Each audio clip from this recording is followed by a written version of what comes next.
அண்மைச் செய்தி. மசனகுடி அருகே தனியாக சுற்றித் திரிந்த குட்டி யானை கூட்டத்துடன் சேர்ந்திருக்க வாய்ப்பிருப்பதாக வனத்துறை தெரிவித்திருக்கிறது.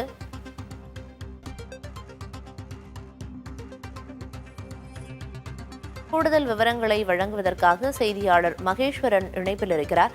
மகேஸ்வரன், யானை குட்டி கூட்டத்தோட சேர்ந்திருக்க வாய்ப்பு இருக்கிறதா வனத்துறை சார்பில் சொல்லப்பட்டிருக்கு. எதன் அடிப்படையில் இது போன்ற ஒரு தகவலை சொல்லியிருக்காங்க? என்ன விவரம்?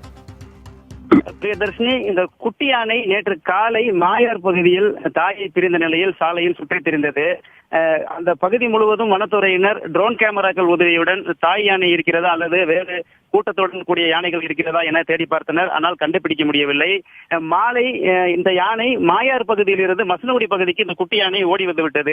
எனவே விட்டால் இந்த யானையை குட்டி வேறு பகுதிக்கு சென்றுவிடும் என்பதால் இந்த வனத்துறையினர் குட்டி யானையை பிடித்து கட்டி போட்டிருந்தனர்.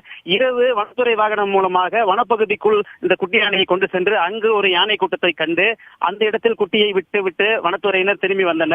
இந்த நிலையில் இன்று காலை மீண்டும் வனத்துறையினர் அந்த பகுதிக்கு சென்று ஆய்வு செய்த போது அந்த குறிப்பிட்ட பகுதியில் 3 யானை கூட்டங்கள் இருந்திருக்கிறது.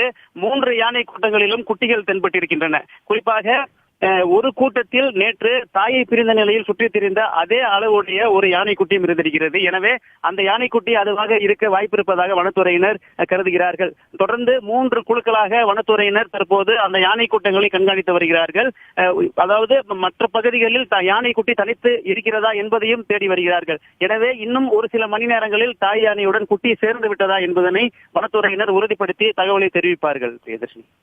விவரங்களை வழங்கியதற்கு நன்றி மகேஸ்வரன்.